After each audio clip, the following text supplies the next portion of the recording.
so they can sign it. Good morning, everybody. Hello, everybody. How are you? Can you folks hear me or no? Am I loud enough? How is everybody this morning? Good? Great. Excellent. Thank you for the invite. I hope you enjoy the brunch. You're very welcome for the food. I hope you'll put up with listening to me for a couple of minutes. My name is Paul Graziano. I'm actually one of the candidates for City Council in this district. My opponent is Paul Malone, who's the current council person. Can you hear me? Is that better? They told me not to get too close to the mic. So here I am close to the mic, so it's okay. That's all right? Okay. My name is Paul Graziano. I'm running for City Council here. A little bit about myself, for those of you who don't know who I am. I'm a lifelong resident, of this neighborhood. I grew up in North Flushing. I actually bought the house next door to my parents. So I've been living there my entire life for 46 years. My wife and my little, almost 18-month-old baby are sitting by the door over there. That's Ella and Theodore. And I'm very happy that they were able to make it this morning. I also have two stepsons who were not here because they are not interested in this, because one's a teenager and one is in his 20s. So that's a pretty obvious situation. Both of my folks are professors, former professors. They're both retired now. And I come from an academic background. But my main background has been protecting neighborhoods. I'm an urban planner and land use consultant and advisor and activist. And basically, when Senator Tony Avella was on the city council, the former councilman, he was the zoning committee chairman. And we were dealing with a huge crisis, which we're still dealing with today, of overdevelopment of Northeast Queens. Now, all of you folks here have been living in the Bay Club or in the neighborhood. Many of you have been living in the neighborhood for a very long time. And you've seen the changes that have taken place. And my role has been to try to make those changes as easy as possible, protecting single-family homes from being torn down and replaced with giant apartment buildings, making sure that Fort Totten, for example, which was one of my first big victories, 20 years ago they tried to sell Fort Totten to developers. Many of you might remember this. It was a huge, huge battle. This was 1998. And I was one of the people who helped stop that and get it turned into a public park and a historic district. And this was, I think, an incredible victory for the community, and really for more than just the community, because Fort Totten is used by so many people around the borough at this point. So that's the kind of stuff that I do. The other work that I've been doing for a long time has been working with community organizations and civic associations for their own community empowerment. And that has a lot to do, again, with making sure that our neighborhoods are taken care of. So one of the things that I'm concerned about is that right now, in 2017, we have a lot of issues in our community that have gone undealt with. We have a huge problem with illegal conversions, which is creating a lot of stress on our infrastructure. Again, if there are too many people, that means not enough garbage pickup. It means schools that are overcrowded. It means our taxes, in many cases, go up. So one of the things that I'm against, very much so, and this is something that I've spoken to many co-op and condo owners about, is the fact that the taxes for property taxes have skyrocketed. And everybody here is affected by this. I'm affected by it. I bought my house next door to my parents in 2010. My taxes were $3,000 a year. My taxes are now over $6,000 a year in a 7-year period. And my house, the size of my house has not changed. I did not tear it down and build a giant house there. So the fact is that I am for what's called a 2% property tax cap for property owners of condos, co-ops, single and two-family homes. Not investment properties for developers who are buying things, tearing them down and building something huge that they get a huge tax break, which, by the way, we as residents and taxpayers pay for those tax breaks. I'm talking about us. I'm talking about the people who live here, and so that we aren't, in many cases, forced out of where we live because we can't afford to live here. I mean, this is obviously, affordability is a big issue in the city right now for housing in general. So that's been my focus, is to keep Bayside and Flushing and Douglaston and Little Neck, College Point, Whitestone. This is the district. It's a huge district. It's half the size of Manhattan. It goes all the way from College Point to the Nassau County border. My goal has been to keep this a great place to live. It's really that simple. How many of you here are, not to be personal, but I'm going to get a little personal here. How many here are cancer survivors? Can you raise your hand? Cancer survivors. Okay, I'm a cancer survivor. And without having the health care that I needed, I probably wouldn't be here today. So I'm very healthy. 99.3% chance it'll never come back, which is wonderful. But we need to make sure that we have that ability to take care of ourselves. That's a big issue, obviously. And again, I'm 46 years old. I got cancer when I was 43. So this is a very important thing to me, to make sure that we have the health care that we deserve, right? I have a 1.5-year, actually he'll be 1.5 on Friday, Theo, and he's going to be starting school in a couple of years. He's going to be going to the same public school that I went to 40 years ago, which is kind of mind-boggling to me. And it's still a pretty good school, PS 21 in North Flushing near Memorial Field. There's the Bleecker Junior High School is 185, and 21 is right across the street.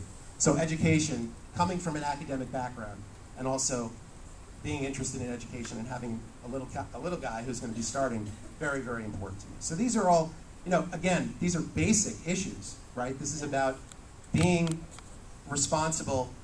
As a council person, you actually have a lot of say over these things. Does anybody know how big the budget of New York is? The budget of the city of New York? $87 billion this year. So let's think about this. $87 billion, it's approximately, divide that by 8.5 or 8.6 million, it's a lot of money per person, right? What are we getting back for the taxes that we're giving? And I'm not terribly upset about paying taxes as long as I get back what I'm paying for.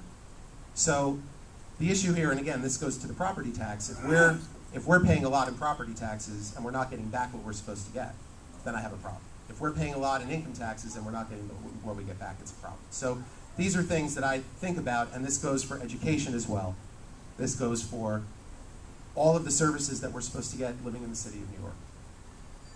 So one of the things that my opponent has said is that he has brought back the largest amount of money to this district that anybody has done, including former councilman, now state senator Tony Avella. It's true. It's true. He has brought back more money because the city council speaker used to punish council members if they voted against the speaker. So Tony Avella, who's very independent, I'm sure all of you know who State Senator Tony Avella is? Yep. Okay, very independent guy, if you know anything about him. And he's endorsed me for this race, okay? Very, very independent Democrat. Used to vote against the speaker on terrible bills. So he would get punished and his discretionary money would be taken away. When Melissa Mark Viverito, the current speaker, came in, she made a statement. I will not penalize people, ever, for voting against me. Every district deserves discretionary money. So it's true, he has brought back $8 million to the district every year. Guess what? Every other councilman has also. So had I been elected in 2013 or any of the other people who had been running, we all would have brought back the same amount of money. The question is, how do we bring more money back into the district, number one? And even more important, how do we make sure, because money isn't all of it. Money is part of the equation, but enforcement of building regulations, better education for the schools. Some of that comes in money, but some of it has to do with policy. You have to write laws, you have to write regulations, and you have to make people accountable for what they do. My opponent has the least legislation passed in the entire city council. A ranking came out a week and a half ago. He is dead last in passing legislation and dead last in constituent response. What is constituent response? You call me, I'm your councilman. Hi, I have a problem. Apparently, Councilman Ballone does not respond to many problems. I'm not saying he doesn't respond to any problems, but he has the worst record in the entire city. I am not making this up. This is coming from a nonpartisan group. It just came out 2 weeks ago. So, do we deserve better in the district? I believe we do. Again, I've committed to staying in this district. I've committed to living my life here. I'm taking care of my 76 and 79-year-old parents who live next door to me. I'm taking care of this little guy, my wife, our entire family, and I want to stay here. And I think it's really incumbent upon the people of the district here to decide, what do you want the future of our district to be?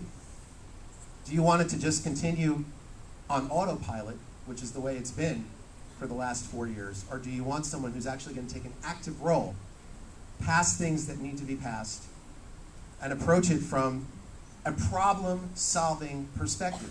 Because that's what your council person's supposed to do. They're supposed to be out there advocating for you. This is what they do. Not say, hi, how are you? I gotta go now. My daughter has a recital, or my son has a soccer game. That's not what a council person does. A council person's supposed to be there to take care of the business of the district and the constituents first, followed by passing laws for the whole city, and then, if they have a particular agenda that they want to follow, do that last. And we do not have that right now. So I hope you'll consider voting for me on September 12th. And just to let you know, this is not a prepared speech. This is me talking, okay? This is all me. This is me thinking. This is not me coming and giving you a line to discuss. This is who I am.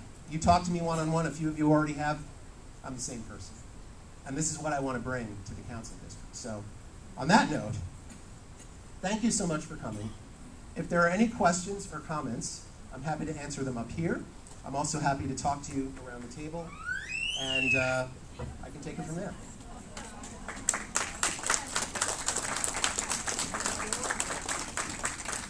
Do you have a question? Go ahead. Sure. We received in the mail last week a voter card, and on the page with you and Mr. Ballone with a list of your 3 top concerns. Mr. Ballone listed senior citizen. You did not. Is there anything you can tell us that specifically, aside what you've told us already, has to do with seniors? Sure. You know, unfortunately, they only let you list 3. Both of my parents are senior citizens. I live next door to them. As I said, my father is 79, my mother is 76. They're both luckily in very good health, but that could change in a dime. My wife is a doctor of physical therapy.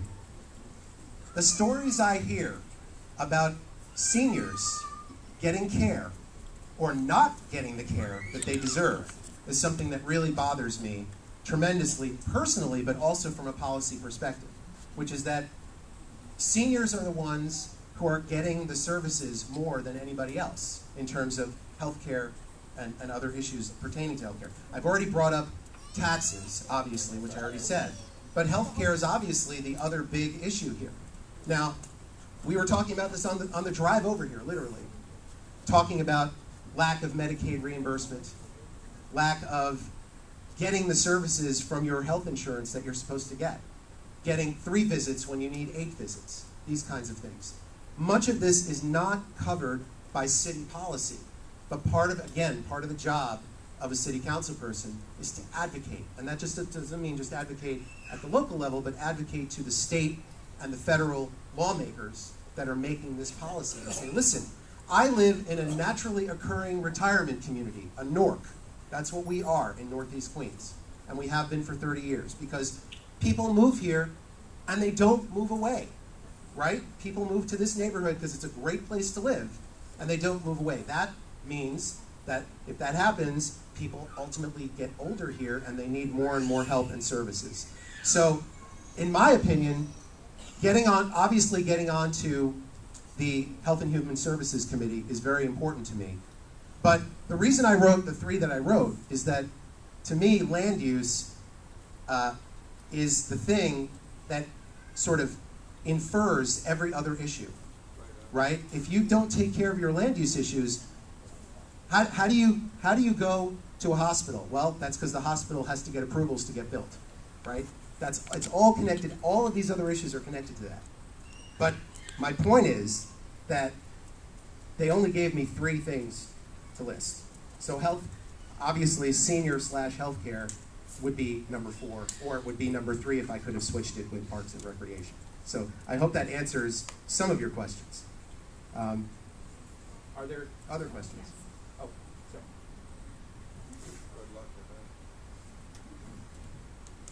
I'm not going to go and advocate Paul Ballone's achievement or not. That's Paul's issue.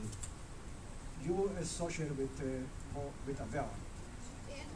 The point is, being a councilman, a councilperson on a party, to achieve what you need to achieve, how can you get what you want without getting the support of the party, which is probably the Queens or other associated to be nice, which as of now, Paul was able to achieve many things because he gets the support of the political party, while Democratic Party, but while Avella, from a personal experience, I requested multiple issues, and he did send multiple letters to the building commissioner and the mayor, and never got a reply.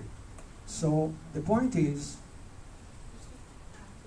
one way or another, how can we have somebody that is going to get the support and achieve what has to be done without the party's support?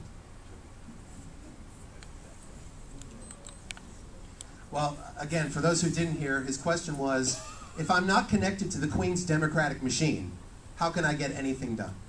That's really what the question was. And my response to that is, I have actually passed more legislation as a non-politician than most elected officials have passed. I'm not making that up.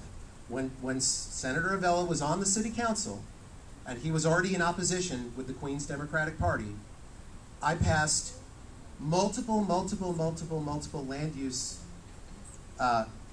legislation that I authored or co-authored, and I've never been elected to office. So that's my first statement. And as I said, the current councilman has the worst record on legislation, and he is one of the Queen's Democratic machine's top picks. So that right there is my first answer. Second answer, I deal directly with the buildings department. Do you know what happens? People go to the current council member, they don't get a response. So they contact either the state senator, or sometimes they even contact me, which is kind of funny because I'm just an activist. So I'll give you a perfect example of this. March 2016, a house near where I live, 33rd Avenue and 153rd Street. So it's about 6 blocks from my house. Someone put a real estate ad up. And the real estate ad, this is in a single family zone, it's a single family house. The real estate ad said, 17-room SRO, rent roll $7,200 a month, for sale $1.4 million. Again, single family house, single family neighborhood. I got on it, the Civic Association's got on it, the state senator got on it. Within a day, we had the place padlocked, the people thrown out, everything. Because, frankly, it's dangerous. Forget about the folks chopping up a house into 17 units. Very dangerous to do this. The civic people who contacted me and State Senator Avella contacted the councilman.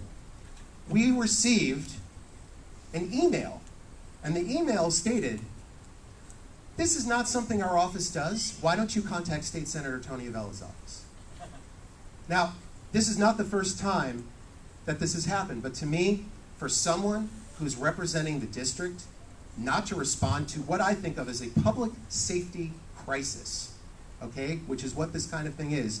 Think about a 17-room SRO, wiring everywhere, things done not the way they're supposed to be done. This is how fires start, electrical fires, and people die. Forget about quality of life. It's a dangerous situation. for a council member not to respond to a potentially dangerous situation, that is an abrogation of their service. So I state to you, again, you can shake your head all you want, sir. I can tell you this is one of multiple situations, and in fact, at my endorsement from Senator Avella, he said not only does he support me for my positions and all the work I've done, but the fact that he, as the state senator, is picking up so much of the slack of responding to constituent services because the council member is not responding to the constituents. And he actually wrote that in a letter which you will probably, if you are a registered Democrat, you will be receiving in the next week or two, to that effect. So, again, I hate to disagree with you, sir, but I've seen it, I've been living it, and a lot of folks around know what I'm talking about. So that's my response. Are there other questions?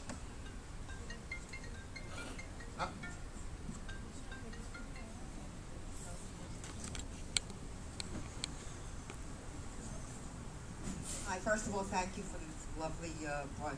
Very well. What issues do you oppose or agree with that's currently on the mayor's agenda right now? Or particularly that he's focused on destroying some of our monuments? And how do you feel about that?